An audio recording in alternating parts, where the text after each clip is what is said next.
What's shaking, my friends? Welcome back to the channel. My name is Shay. Today we are going to do another video here. It is almost the beginning of October.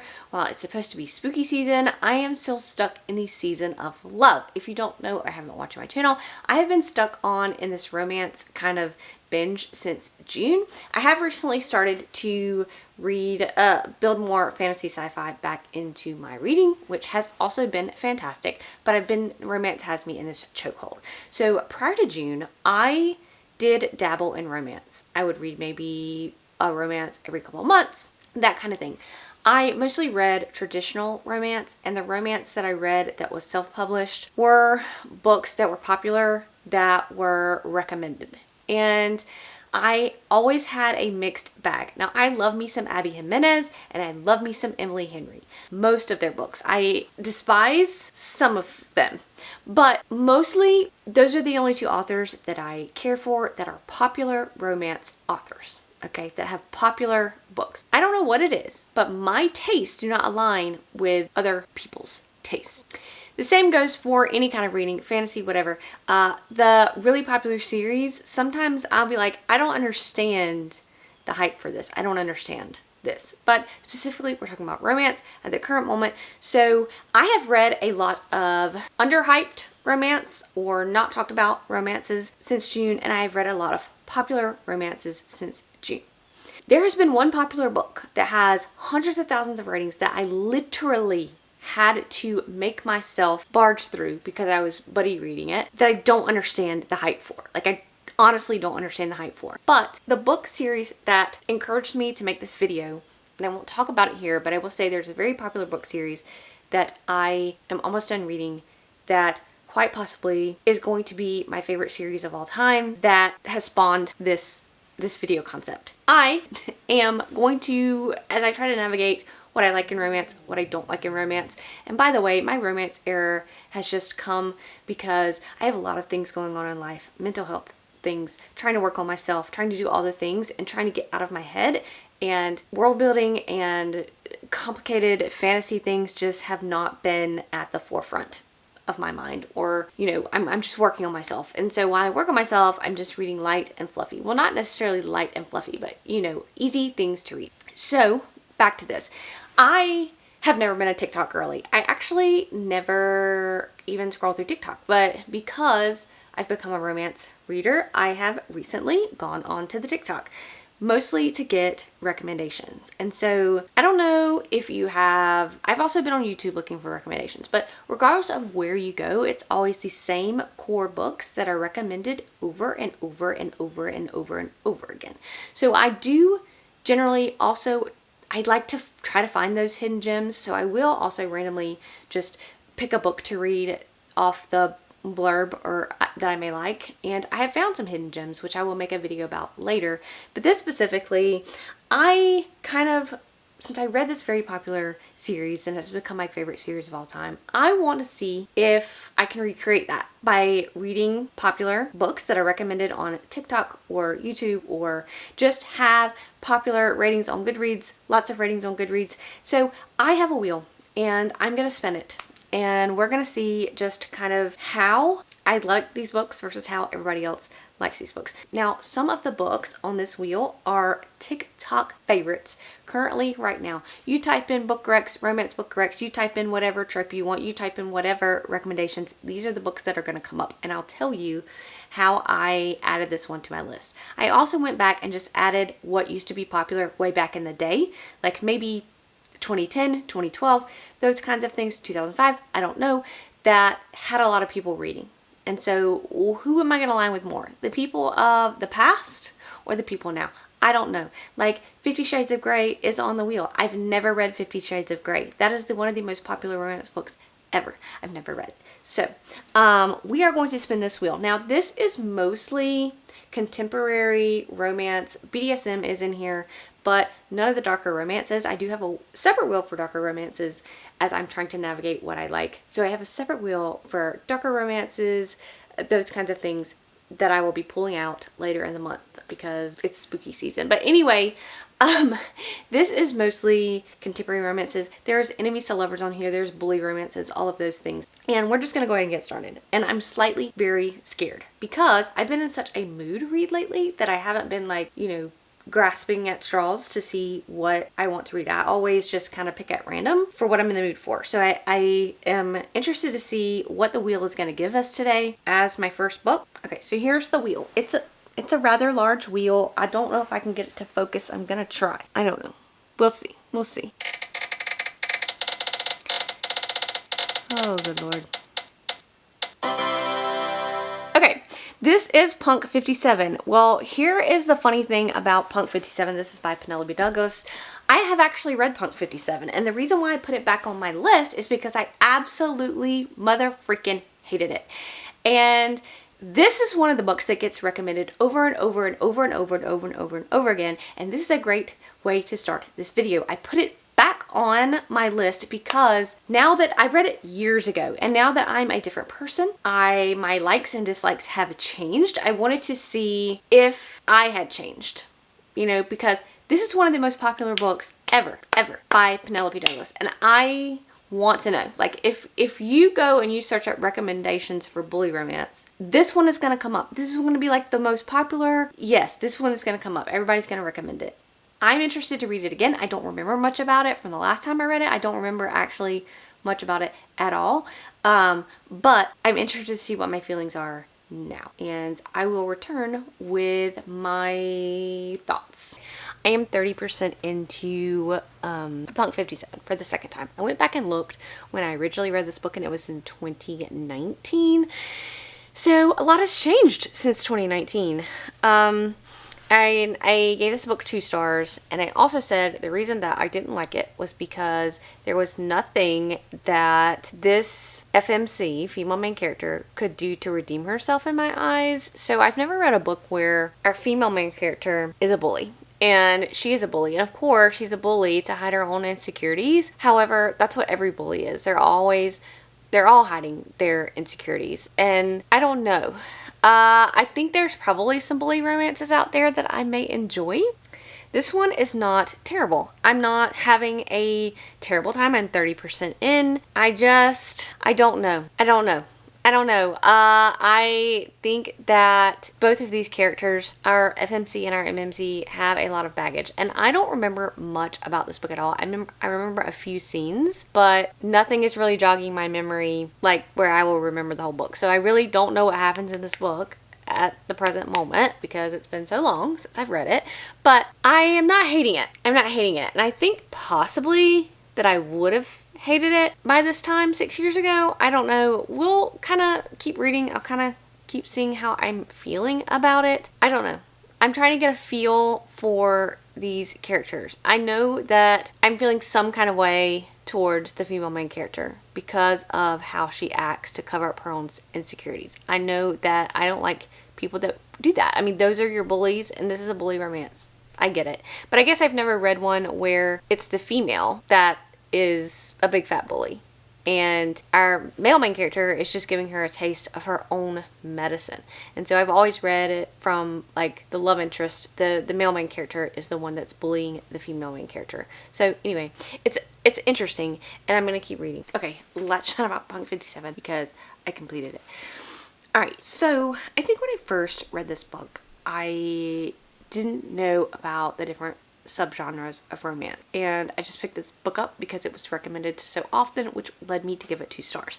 Now that I know more about or have more exposure to bully romances, dark romances, those kinds of things, I can appreciate it a little more. So this time I would give this book 3.5, 4 stars. So combined, I'm giving it a total of 3 stars from my first read to this read.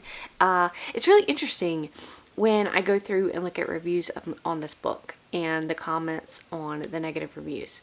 And it's clear that those negative reviews also are just not fans of bully or dark romances. This is a genre of romance that you either like or you don't like. I can respect Penelope Douglas. I think her writing is great. in Punk 57. I have read one other Penelope Douglas book recently, and that was Corrupt, which is another dark romance of hers. And I did also finally get the references to the characters in Corrupt in Punk 57. So I felt like I was really in the know there. But as the story moves forward, you know, of course, our female main character, who is a bully at the start of the book, because she is covering up her own insecurities, she redeems herself, or tries to redeem herself, by the end. Now, specifically, I actually enjoyed the romance between the two characters a lot more this time. I didn't think it was as cringe as I thought it was the first time. I overall enjoyed the story. The plot and the story, everything of that nature. I think that the hesitancy of, you know, just the bully romance is kind of what got me the first time. We are done with Punk 57, and I would say that this is a success in the fact that I liked it more than I liked it the first time. Do I think it's the best thing ever written? No, but I do like it more. So what we're going to do is we are going to go to the wheel, and let me delete Punk 57. We're going to delete it. We're going to go. We're going to give this a whirl. Bared to You. Listen, let me see if I can get that book. I am sick right now. So this is a book that was very popular back in the day, like with 50 Shades. It kind of got compared to 50 Shades of Grey a lot. Bared to You. Okay. I think it's like a BDSM, which I have no experience in. Okay. If I can't get it, I will spin again. Okay. I can get it. And through my library, thank you. And this is interesting. I have no clue what this is about. I think it's BDSM. I don't know. I've never read a BDSM book, but I've heard this book compared to 50 Shades of Grey a lot, and it used to be popular back in the day. I don't know when it was published. 2012, I think. So this is what was popular then.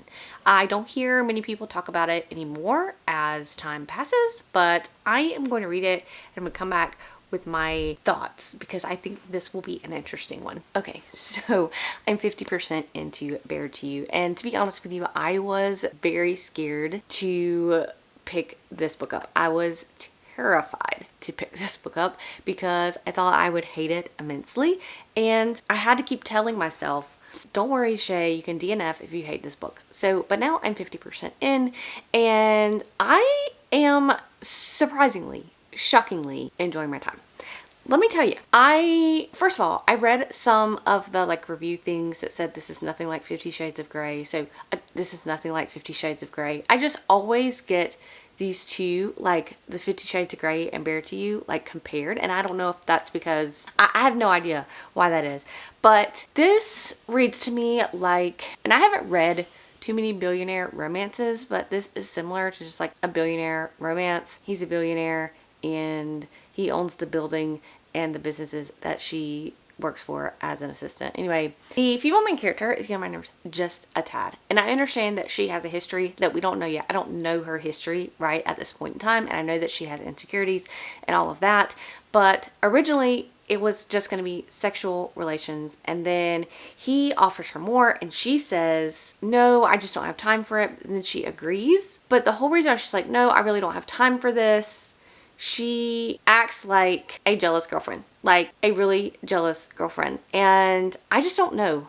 I don't know. That agitates me quite slightly, because we're grown adults here. And as grown adults, you know that everybody has a sexual past. And so we can't blame people for what they have done in the past. And I don't know, it's something about the way that she acts. And I get, like, that's the whole shtick of the book, is that he's going to be this, people like that, touch her and die, or, you know, whatever. People like that kind of thing, that possessiveness. And I'm not saying that I don't like it. I'm just saying that this girl agitates me because it's almost like she wants to punish him for what he's done in the past, as well as, you know, I don't know. It's weird. So I'm not jiving the best with the main character, but the book is fine. The book is exceeding my expectations, because my expectations were really low for this one. So I'm going to continue reading. I'll probably pop back in when I get done for, you know, final updates. This is really depressing, but like all my batteries are dead. So I'm gonna have to finish my talking with this. Okay, so what was I gonna say? I don't know where I left off, but I feel like I'm gonna put spoilers up here on the screen because I'm gonna talk about something real quick that would piss me off, and it's the only thing that would piss me off throughout the book. So spoilers, if you don't want them, go away until after the spoiler tag leaves off the bottom. So at the very end of the book, we find out that Gideon has had this fiance in the past. And not only that, but he is talking to her a lot of the time. He says they're friends. They go to this ball and she's back in town. She was living, in a different country. She was married. She came back into town. And what we find out is basically he leaves her at the ball to catch up with this girl that was his fiance. And we find out that, of course, the fiance is still in love with Gideon. So she openly admits that she's still in love with him. And so, of course, our female main character is going to get very irate, very mad that basically he's giving her all this attention. He never told her that he was engaged before. He never told her any of this. And suffice it to say, and then he comes, right? She leaves, she gets mad. And then he comes and he starts trying to justify it. Okay, that yes, but it's okay for them to be friends because he only loves our female main character. And then when she says, I want you to rectify this, like I want you to tell her you can't be friends with her anymore or speak to her or whatever, he basically accuses her of like basically trying to run his life or threaten him. And I'm sorry, that would be a definite no, sir. I like nobody in their right mind, me, you, anybody, regardless of how like safe we felt in our relationships or trusting that we felt in our relationship, we would not allow our significant others to talk to a girl who is clearly still in love with them. Like, no, that's a hard no, that's a hard stop. And it really pisses me off when like he gets mad that she's mad about that. I don't know. That really pissed me off. But anyway, I had to say that. But overall, 3 stars. I will continue on with the second book and just kind of see how things go. Not sure how things are going to work, but I am interested to find out. Since my batteries are dead, every single one of them, all 3 of them, I haven't filmed in such a long time that it just ran dry. I am going to screen record my roll and pop it in here. Okay, so we're gonna screen record this. I took Bared to You off of here, and we are going to roll again and see what we get.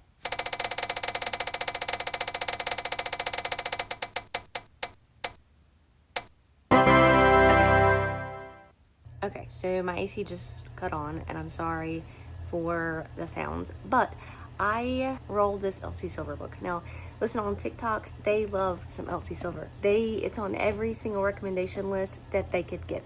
Elsie Silver, Elsie Silver, Elsie Silver. So I have read 2 books in her Chestnut Spring series, and I was not impressed. I felt it was mediocre at best. This is a different series, so I'm willing to give it a shot, and I think honestly, it's just because I don't jive with cowboy romances or small town romances. I think that's what I've figured out because recently I read another one. What's the one that's like popular right now? It's Cash. I actively hated that book. And so I just think that it may not be Elsie Silver. It just may be the cowboy kind of romance. I'm going to try this one, but I can't promise that I'm not going to go ahead and DNF it. We'll see. I will pop back in with my thoughts when I'm a little bit in. Okay, well, I love by Elsie Silver. Let's talk about it. I'm 50% in. Okay, I would like to say that this is probably the best Elsie Silver book that I have read so far, but I'm still not sold on Elsie Silver, and I don't know if it's her specifically or just small town romances, as I said previously.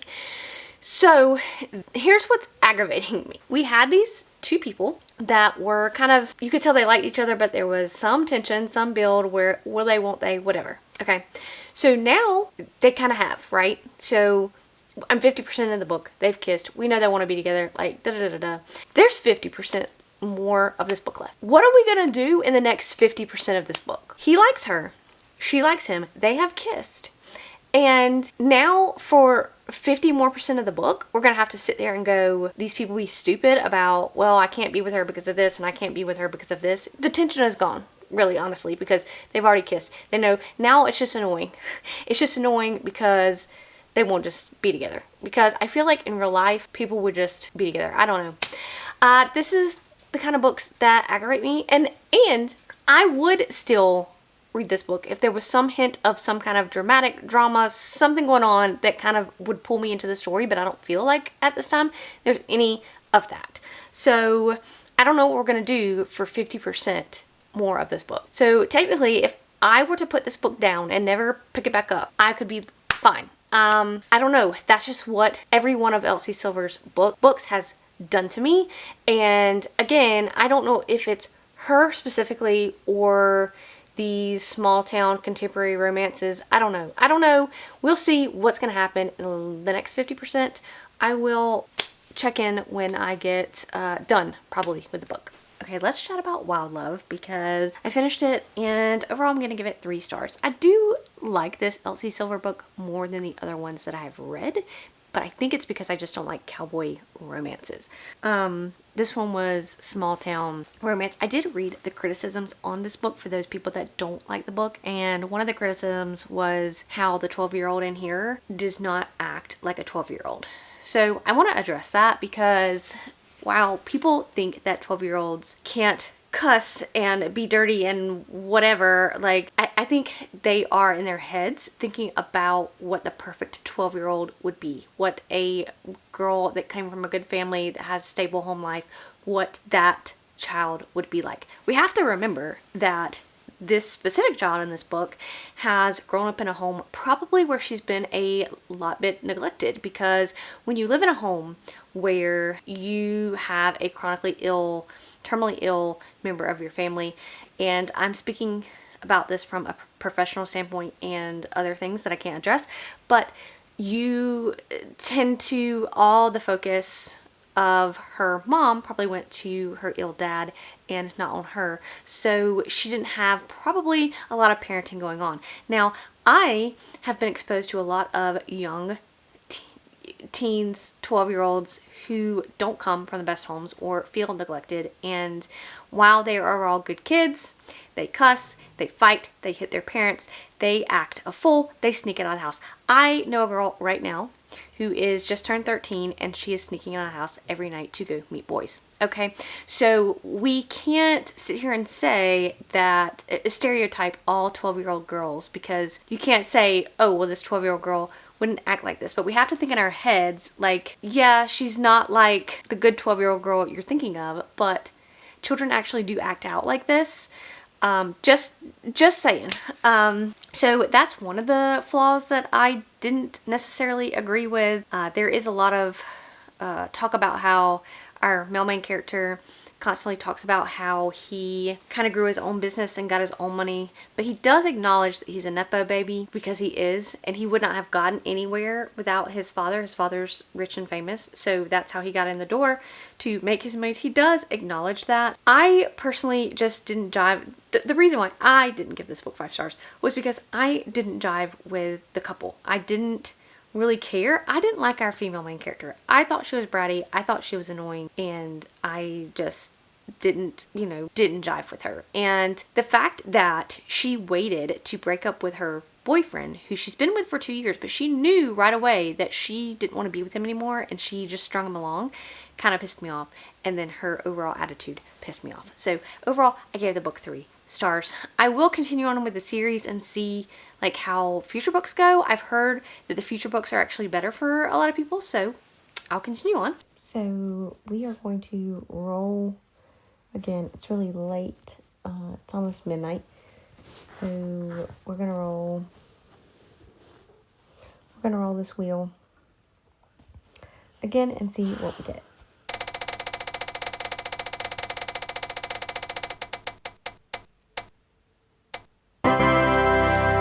Okay, My Dark Romeo.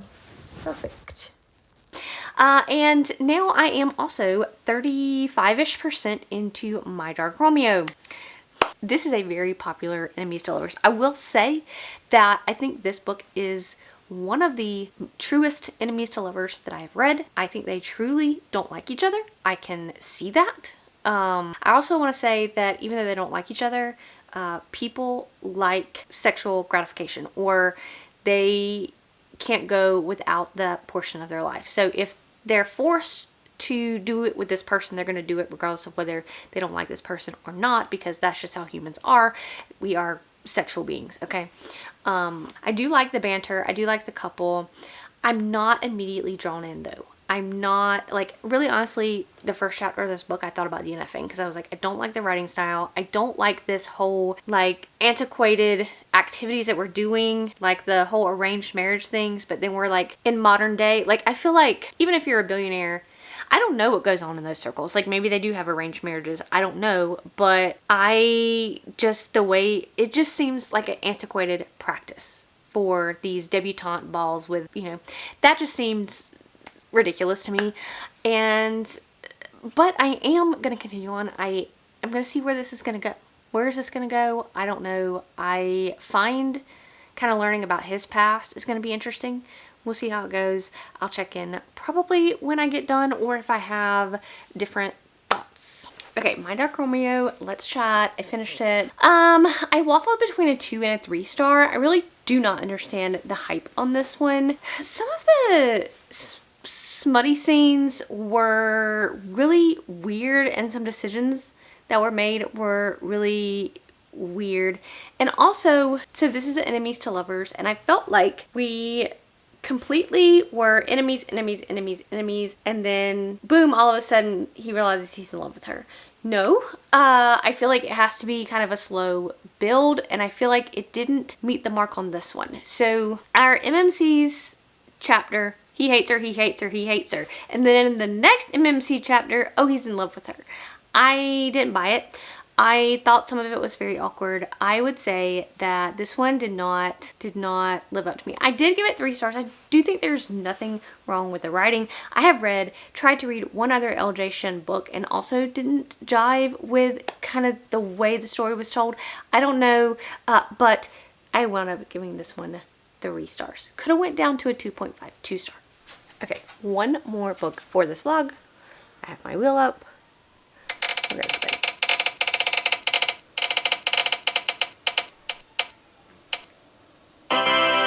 Okay, this is Indigo Ridge by Daphne Perry. I believe I'm interested to get started with this. I think it's like a romantic suspense. So I'm ready. I'll tell you what I feel. There's a couple of books by her that I've been meaning to read, but this will be my first.